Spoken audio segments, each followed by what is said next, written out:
Почитувани добро вечер. Ја следите емисијата Став. Вечерва имам чест да разговарам со раководителот на секторот за даноци и такси при општина Куманово, Ненад Стојановски. Добро вечер, благодарам што одвоивте време за гостување во оваа емисија. Добро вечер, благодарам на поканата и голем поздрав до гледачите. Она што е актуелно е тече дистрибуцијата на решенијата за данок на имот за физичките лица за 2022 година. Информиравте дека поради тендерска па жалбена постапка доцни самата дистрибуција. Во што беше проблемот и очекувате ли дека наскоро ќе бидат распределени всушност сите решенија? Така, започна дистрибуција на решенија за данок на имот за 2022 година и тоа со задоцнување. Јас со оваа прилика ќе искористам да им се извинам на сите граѓани општина Куманово кои што овие решенија ги добиваат со сериозно задоцнување. Од 2019 година општина Куманово склучува договор за прв пат со Македонска пошта и од тогаш започна дистрибуција преку АД Македонски пошти. Секогаш решенијата се доставуваат во отприлика јуни-јули, за да можат и останатите рокови да се запазат. А тоа е граѓаните да ги добијат тие решенија, да имаат известни рокови да ги платат. Оние кои што не успеале и не стигнале после известен рок, а тоа е 15 ноември, да добиваат известни опомени. Оваа година, за жал, се случи еден преседан во нашава држава. Државата го одзеде ексклузивитетот на Македонски пошти и општина Куманово беше приморана да пушта тендерска постапка. Станува збор за набавка од посериозна вредност, некаде околу 6,5 милиони денари на годишно ниво, од кој на најголем дел отпаѓа на хибридна пошта. Најголемиот дел тоа се поштенски услуги со кои ние ги доставуваме нашите решенија. Пуштиме тендер на 29 јуни. Самата постапка, бидејќи станува збор за набавка од поголема вредност, трае повеќе од месец дена. На самиот тендер се јавија два понудувачи, каде освен Македонска пошта се јави еден друг приватен субјект. Си имаше евалуација, си имаше наддавање и на самото наддавање имаше сериозно спуштање на цени и тендерот Македонска пошта го изгуби. Она што би требало да се нагласи во оваа ситуација која се случи е дека Македонска пошта, која тврдеше претходно дека нивниот тарифник е универзален и нема спуштање надолу, на самата тендерска постапка своите цени ги спуштија за повеќе од 20%, што значи дека она што тие го тврдеа, а за кое беа заштитени од државата со тој ексклузивитет кој го има, дека не е точно. Приватниот субјект ги спушти цените и од почетните понуди цените се спуштени за повеќе од 30%. На сето тоа, значи Македонска пошта си поднесе жалба до комисија за жалби по јавни набавки, и тоа е законска рамка. Државна комисија не одговори во своите зададени рокови, а тоа е 15 дена. Поминаа цели 30 дена и донесе, не знам, катастрофална одлука. Значи, самата постапка на некој начин ја врати во фаза на евалуација и наложи да ги прифатиме првични цени на Македонска пошта, кои се многу повисоки. Што значи дека општина Куманово е оштетена за повеќе од 2 милиони денари на годишно ниво, и тоа се сериозни средства. Зошто донесе една таква одлука? Тоа ќе мора тие да го објаснат. Ние мораме да ги почитуваме одлуките на Државна комисија, затоа што таа инстанца која решава по такви основи. Граѓаните сега ги добиваат тие решенија. Самата дистрибуција трае веќе, ова е трета недела. Според пресекот и оно што денеска се слушнаме со Македонска пошта, решенијата се дистрибуирани над 90%, што значи дека во наредните неколку дена и ќе заврши самата дистрибуција. Пуштени се во опток 36.446 даночни решенија на вкупна вредност од 71.120.821 дена. Поради новонастанатата состојба одлучивте да го пролонгирате рокот за плаќање, до кога всушност? Така е. Значи, законски решенијата имаат свој рок на плаќање до 15 ноември. Со оглед на ова новонастаната состојба дека сега се дистрибуираат, општина Куманово има разбирање и самиот рок го пролонгира до 15 февруари 2023 година за решенија кои се добиваат за 2022 година. Да. Што со оние граѓани, бидејќи има одредени реакции кои што ја надмириле законската обврска, еве сега повторно им пристигаат нови решенија? Граѓаните кои што ги подмириле своите обврски во меѓувреме, значи не треба да ги земат во предвид решенијата. Самите решенија се генерираат на 31 март и заради оваа постапка која трае повеќе од 4-5 месеци, добиваат решенија тие во меѓувреме го имаат платено данокот. Не треба да ги земаат во предвид. Доколку има известни нејасноти, може слободно да се обратат во нашиот сектор за информација каква е состојба со финансиска картица. Доколку во решението имаат минус во останат долг, тоа најверојатно значи, бидејќи станува збор за технички превид, дека се во предплата. Така да секако би било добро, доколку имаат известни нејасноти, да додат кај нас во сектор за даноци, такси и да се информираат за својата состојба со финансиска картица. Да, дали може да ви се обратат и оние граѓани кои што можеби нема да пристигнат да ги добијат решенијата и која е законската обврска на самата пошта, дали само овие 3 недели ќе се дистрибуираат решенијата? Што доколку не биде најден некој дома? Според договорот, Македонска пошта има рок од момент на генерирање на тие решенија и предадени кај нив во одделот за хибридна пошта да ги дистрибуира. Нашата заложба е да се направи поголем напор и поквалитетно да се дистрибуираат тие решенија.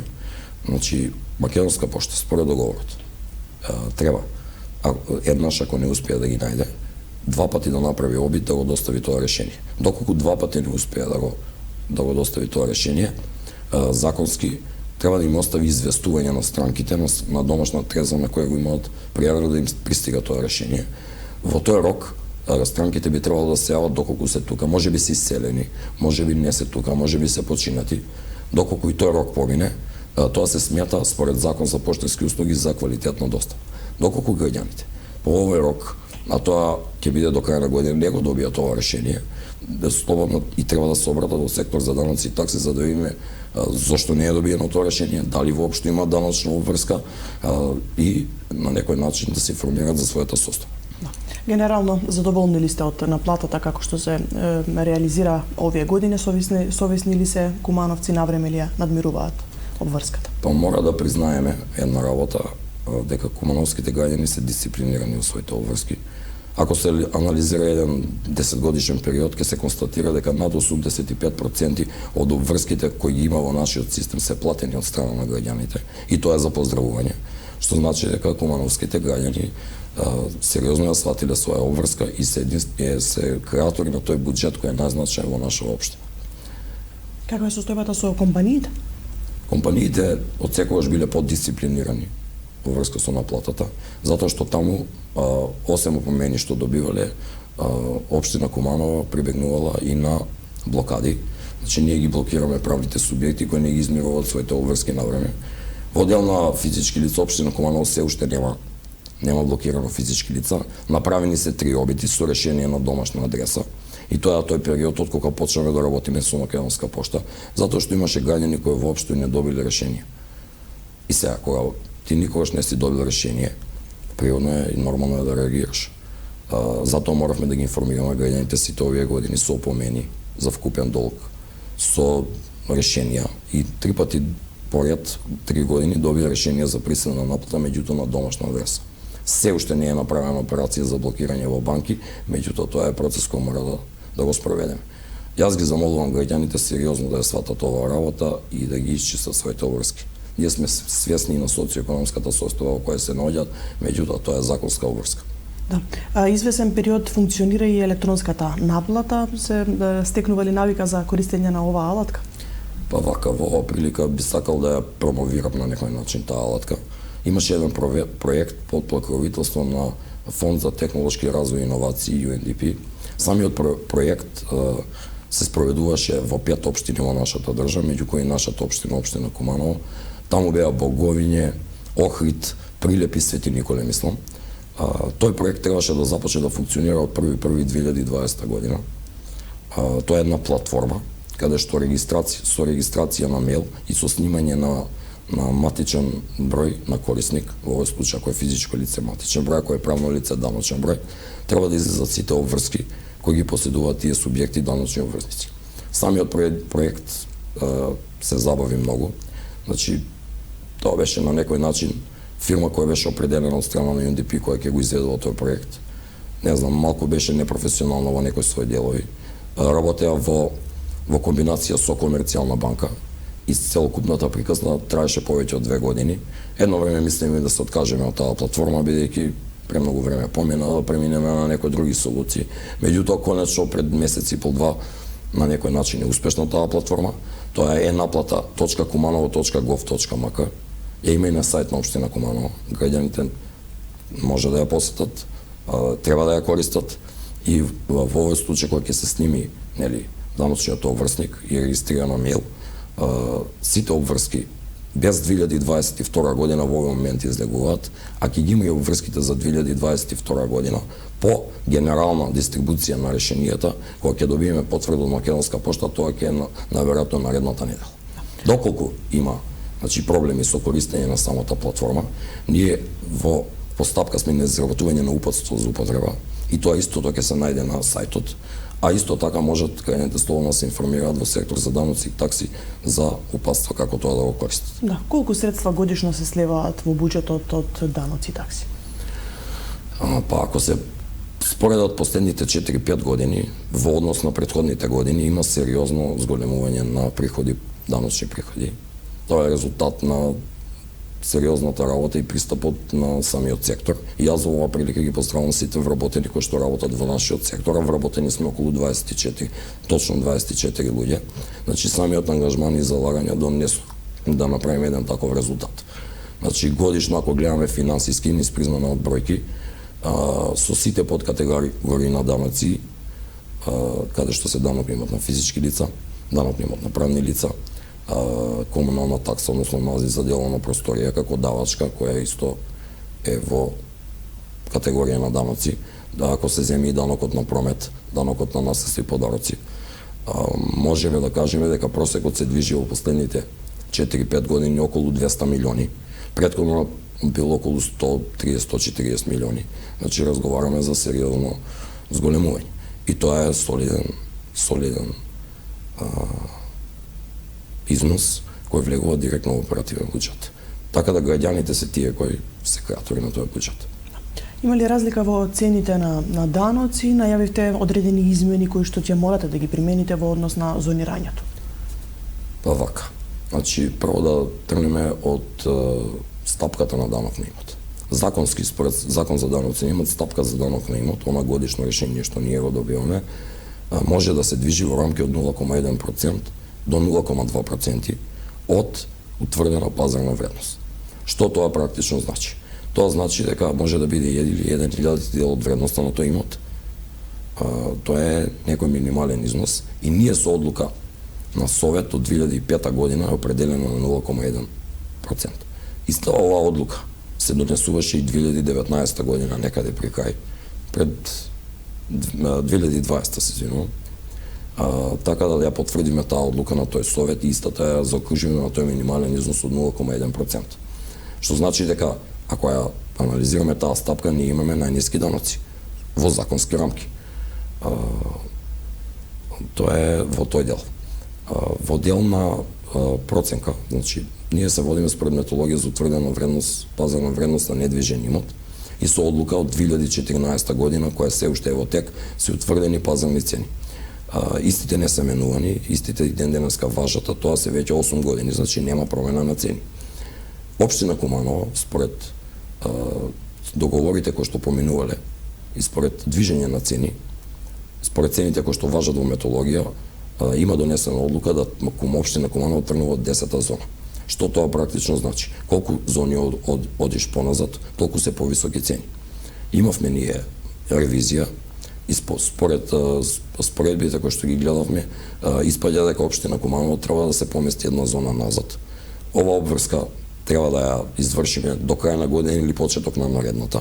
Со оглед на фактот дека решение во оваа година доцната треба и да се изедначиме, да направиме известна нивелација, па да бидат опфатени сите тие одеднаш со нови решенија, а не да правиме нешто на сред работа незавршена.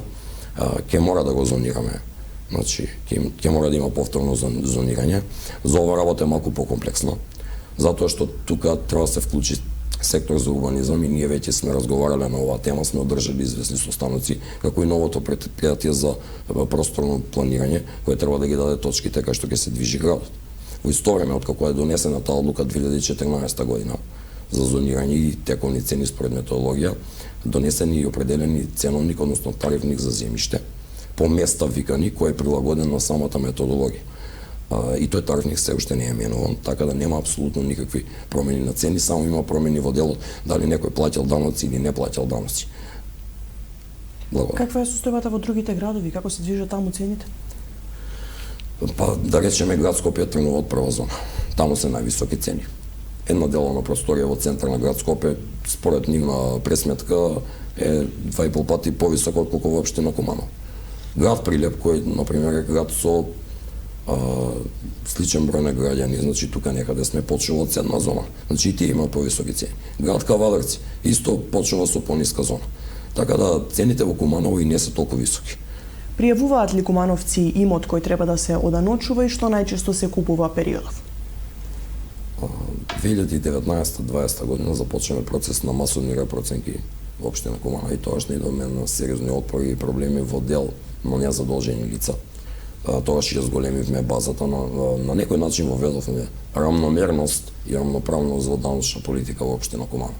Од тој момент на некој начин се разбуди свесноста кај граѓаните, па почна и сами да пријавуваат имоти, и тоа е за поздравување, че сами доаѓаат, си поднесуваат известна даночна пријава, која и по закон за даноци на имот, тие се обвржени да го пријават својот имот. Секоја промена на имот исто така треба да се пријави во рок од 15 дена од момент на впишување во катастар, односно добивање на употребна дозвола. Општина Куманово секоја година пушта јавна покана, која почнува од 25 декември, па завршува до 31 јануари, каде ги повикува граѓаните да го пријават својот имот. Јас ги повикувам сите граѓани кои што не добивале решение и не добиваат решение, односно немаат задолжување за данок на имот да го пријават. Тоа кај нас така е побезболно, така е фер и така е се оведува една равномерна даночна политика. Што најчесто се купува?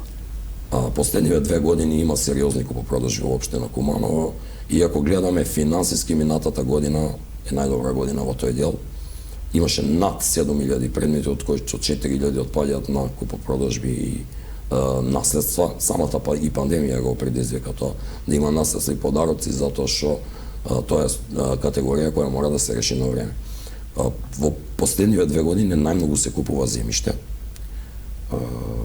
Земјиште најмногу.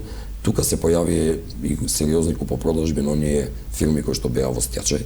И тоа е малку посензитивна тема. Значи има раздвиженост, има инвестиции во Куманово. Да. Со какви предизвици се соочува секторот за даноци и такси, на какви се проблеми наидуваат? Во даночната политика во нашата држава, конкретно во нашиот сектор, има многу предизвици и многу проблеми. Јас би направил една ретроспектива на движење за да можеме тоа да им го доближиме на граѓаните. 2005 година со прва фаза на децентрализација општина Куманово е доделена база од Управа за јавни приходи за данокот на имот. И за комутната такса, меѓутоа да се осврнеме повеќе на данокот на имот. Таму, значи, сите задолжувања за данок на имот кои што постоеле во УЕП биле без катастарска парцела.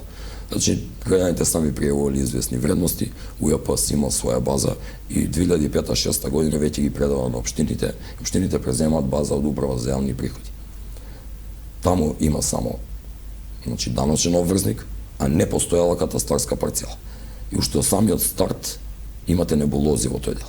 2009, 10, 11 година општина Куманово прави комисии затоа што треба да го репроцени целиот град. Тоа се многу мали задолжувања, со тоа да воведе рамномерност, а на некој начин и да ја зголеми базата, тоа морало да се случи. Таа комисија работела на терен и тогаш некои работи не били изведени како што треба. Значи се запишувале имоти на луѓе кои воопшто не ги поседуваат. Значи не биле собственици по имотен лиц, него само затекнати. Па се запишувале 2 пати еден имот на 2 на 3 луѓе, меѓутоа и многу имоти кои воопшто и не се запишале како даночни обврзници. Тоа се направени многу проценки, многу била зголемена базата, меѓутоа се направени многу небулози во тој дел. Значи првиот момент е момент со УЕП, вториот момент е момент со комисија.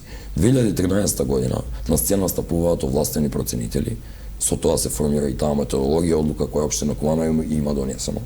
Што значи дека проценките морало да ги прави веќе овластен проценител. Сите предмети кои што влегувале во општина Куманово, како наследство, подароци и купопродажби, требало секторски да бидат преработени, а граѓаните требале да испочитуваат одлуката да си го пријавуваат својот имот.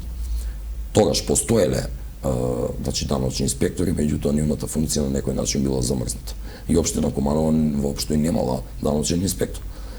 Така непреработени тие предмети не добивале реални задолжувања кој е вистинскиот корисник. Ако ти не го промениш оно што го одјавил и што се пријавил, значи ти имаш нечиста база. Значи има три круцијални моменти кои направиле еден хаос во целокупната база. 2018 година почнеме со еден процес тоа да почнеме да го расчистуваме. Тогаш се јавија луѓе кои не поседуваат имоти, ВМС им испратиле опомени и решени. Сето тоа успеавме да го што влегло воопште на Куманово, тој момент наамо да го сработиме и изработиме.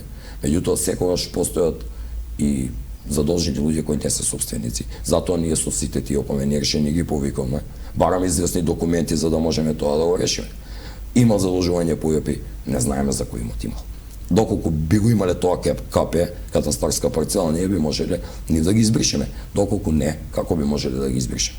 Затоа општина Куманово мора да бара документи, мора граѓаните да се јават за да сето тоа заеднички го расчистиме. Ги споменавте и стечајните фирми.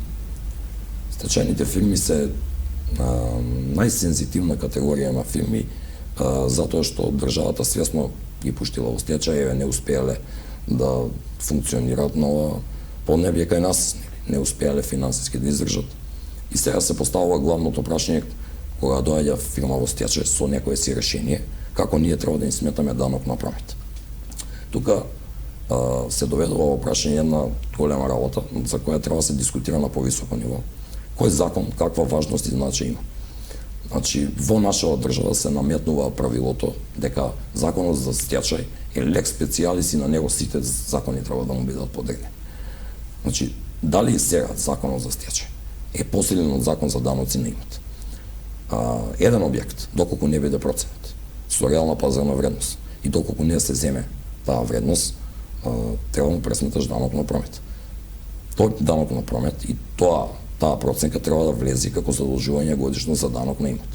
Доколку законот наложува за стечајните фирми да ги земеме вредностите кои ги постигнале со известни надавања, судски одлуки, ние во тој правец на некој начин сме немоќни. Фактички ние наплаќаме помалку даноци, отколку што реално тоа би требало да биде. Обврските кои самиот субјект ги носи позади себе. Бидејќи кога фирма во стечај, вие треба како институција или како доверител да си поднесете известни побарувања. Никогаш општина Куманово во целост не ги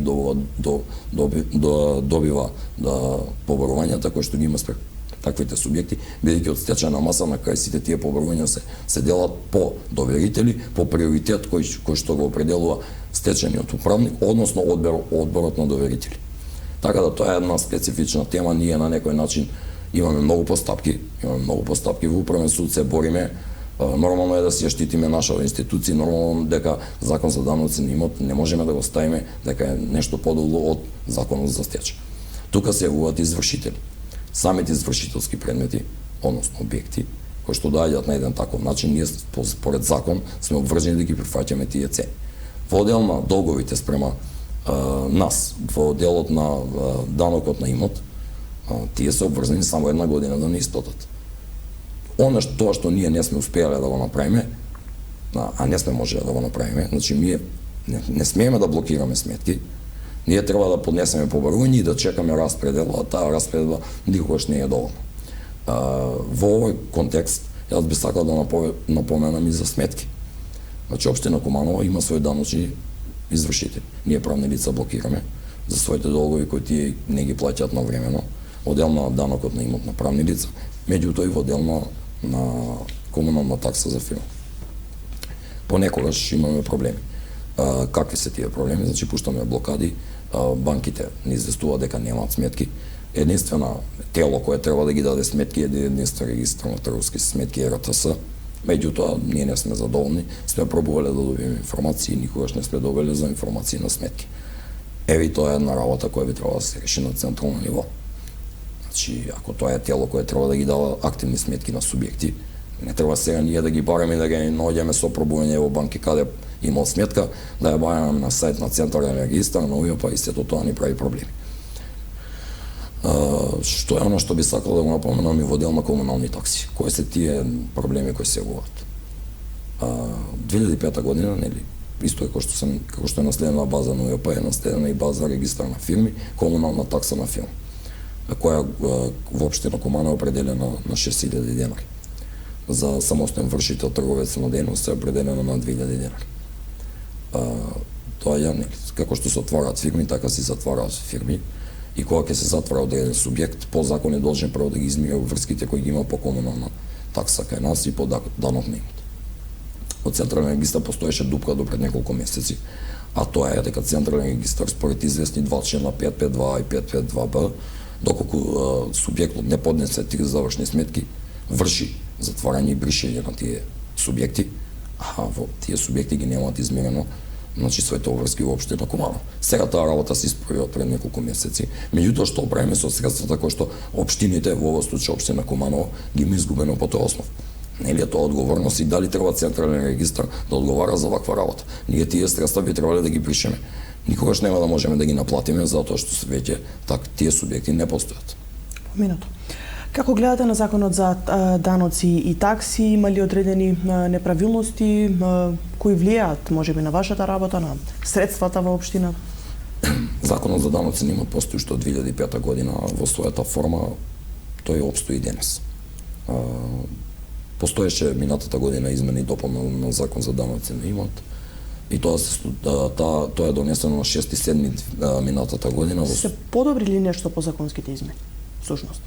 Всушност има известни работи кои што можам да ги поздравам и тоа не е само мој став, тоа е став и на останатите раководители и останатите општини. Меѓутоа има елементи кои воопшто не коинцидираат со реалност. Кои се тие, сега би сакал да ги елаборирам. Во тој службен гласник 151 од 6.7. и таа измена и дополна која е донесена. Прво, во законот постои повластена стапка од 0,05% за стан куќа во кој живее. Значи, доколку лицата живеат имаат право на таа стапка и таа стапка по дефолт е внесена за сите корисници во општина Куманово кои што живеат на таа адреса. Со новиот закон е олеснето да граѓаните имаат повластена стапка и за дворното место. Тоа е место пред куќата во која живеат и таа да биде намалена на 0,05%. И тоа е една новина која е во корист на граѓаните и ја поздравувам. За сето тоа, општина Куманово, од тој момент, од минатата година, од месец јуни, додека излезе новиот закон во службен вестник, не смета системски повластена стапка, затоа што ние не сме сигурни дека граѓаните навистина живеат и тоа за нив е дворно место.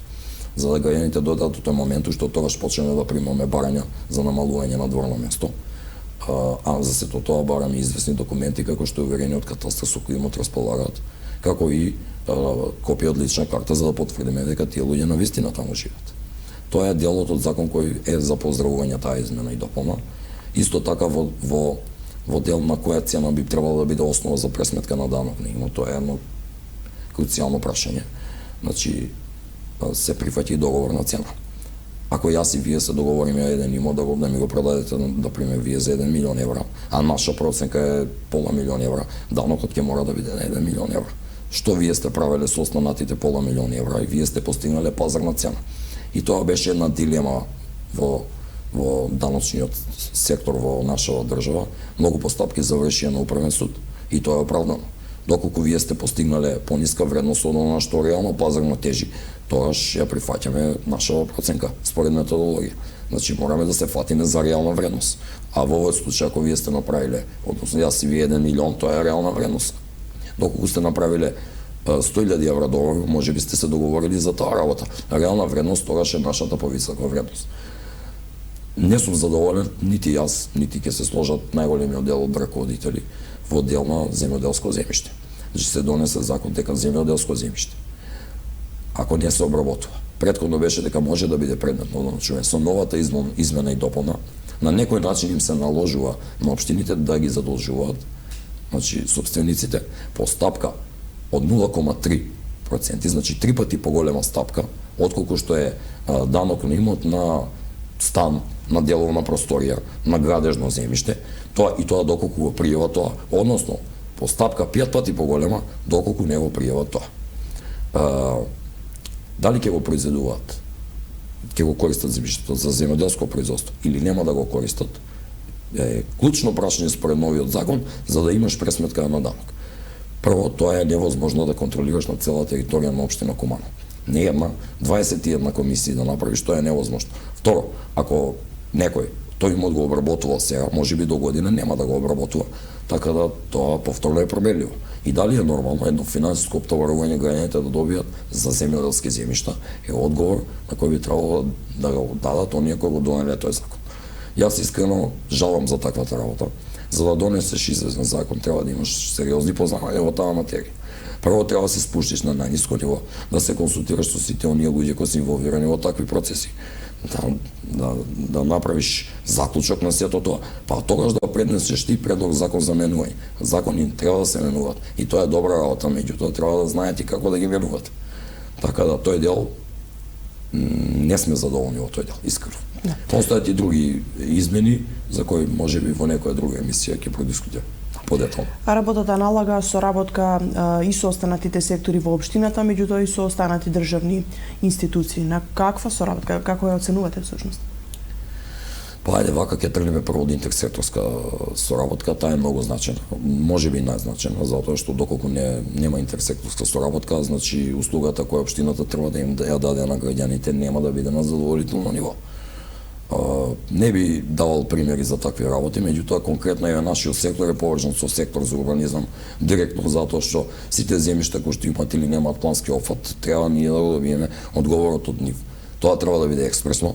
Се трудиме таа работа да тече во тој правец, ќе видиме како и што сме, се надеваме дека и се не само што се надеваме, ќе се потрудиме сите заеднички таа работа да оди во еден подобар правец со сектор за инспекцијски надзор исто така. Освен со нив, значи наша комуникација интензивно тече и со јавно претпријатие за просторно планирање, затоа што сите ГУП-ови, ДУП-ови мора директно и би требало директно да влијаат и на цените на даноци. Не исто дали вие можете да градите негде и да не градите, а да имате иста цена, односно мора да имате различна цена да е таа рамномерна према сите граѓани. Тоа е интерсекторски. Општината е отворена, има разбирање и оди во тој правец, што се однесува до други институции.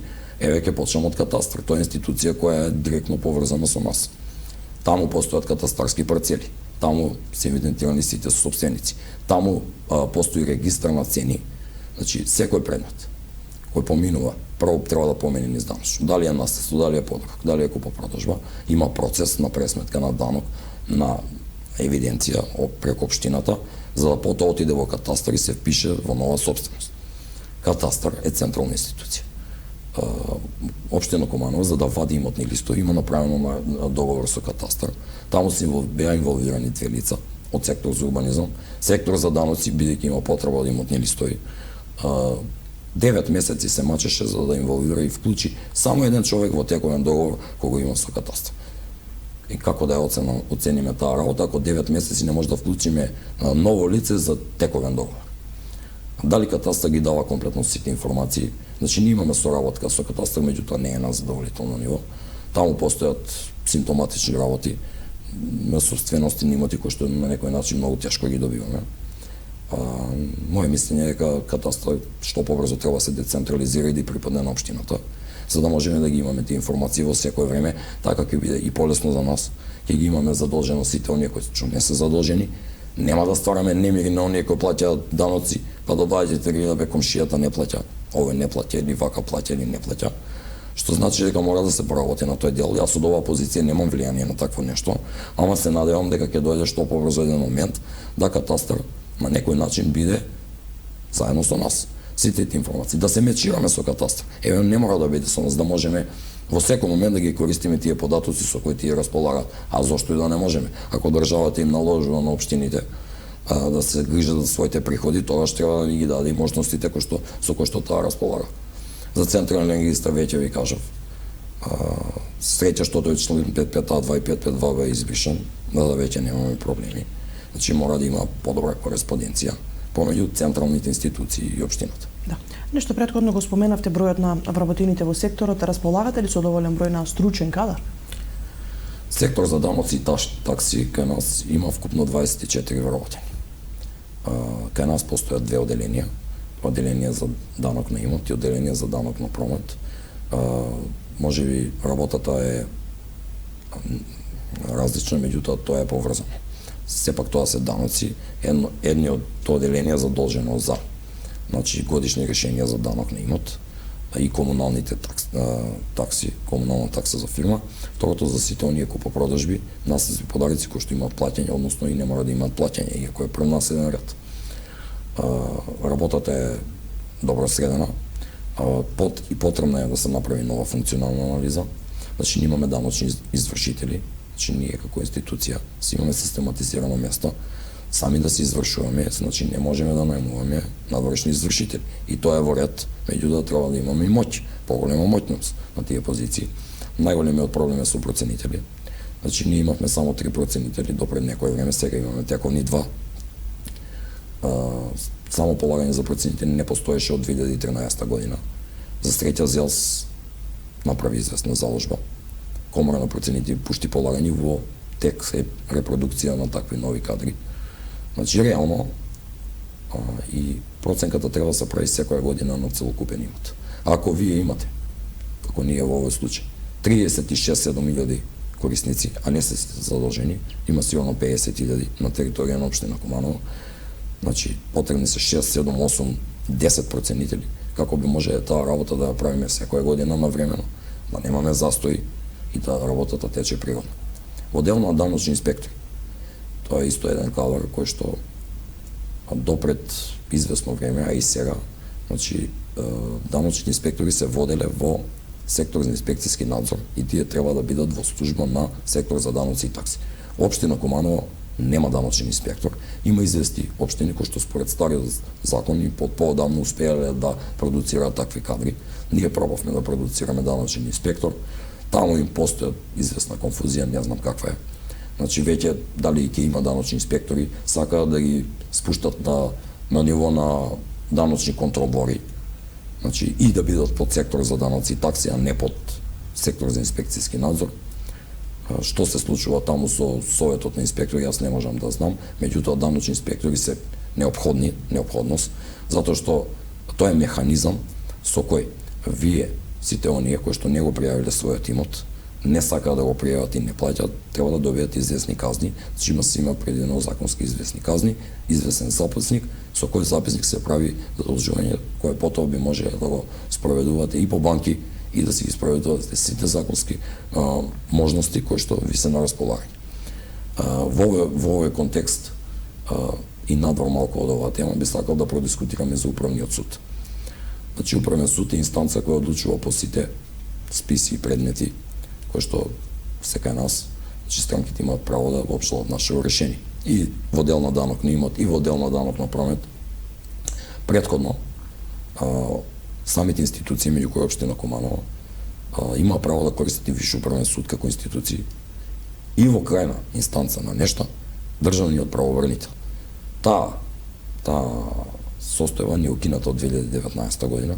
Ние како институција веќе немаме право да користиме државен правобранител, нити смееме и можеме да се обраќаме според закон на Висши управен суд. Самите странки, доколку се незадоволни од нашето решение, управен суд ни го враќа на повторно одлучување. На повторно одлучување странката може да премине на Висши управен суд. И тоа се законските можности кои што ги имаат и странките на располагање меѓутоа и општината. Управен суд, јас ќе мора да го критикувам управен суд. Значи, управен суд во последно време како да бега од одговорноста да донесува рамноправни одлуки и одлуки на место. Значи, има ситуации каде за исти работи различни суди донесуваат различни одлуки. Нека се консолидираат, им порачувам, нека се консолидираат, нека размислат што прават, доколку не ја познаваат материјата, нека се едуцираат и не знам како ги ставаат таму да бидат суди и нека донесуваат еднакви одлуки за сите. Вреди да се потенцира дека значаен дел од средствата од оперативниот буџет се токму од средствата соберени од даноци и такси. За крај еден апел до граѓаните, еве, ќе им пристигнат решенијата сепак да исполнат законската обврска, бидејќи со тие средства се спроведуваат и инвестициите во градот. Оперативен буџет е најзначена ставка во дел на буџет со кој би значило дека оно што може општината да прави да гради патна комунална инфраструктура. Даночните приходи се круцијални приходи и носечки приходи во тој дел. Тоа практично значи дека граѓаните се креатори на оперативниот буџет. Колку повеќе приходи имате даночни, толку поголем оперативен буџет и средства кои понатаму со буџетот би значеле комунална патна инфраструктура, инвестиции и раст на град Куманово. Во овој дел јас би кажал дека даночните приходи се на 30% во оперативниот буџет. Таму припаѓаат известни урбанистички комунални приходи кои што се доста пониски од даночните, само придонеси, дотации и известни административни такси по одредени барања. Граѓаните се одлични плаќачи во општина Куманово. Тоа е за поздравување и уште еднаш го поздравувам сето тоа. Јас ги замолувам сите оние кои што не ја сватиле обврска, не се многу.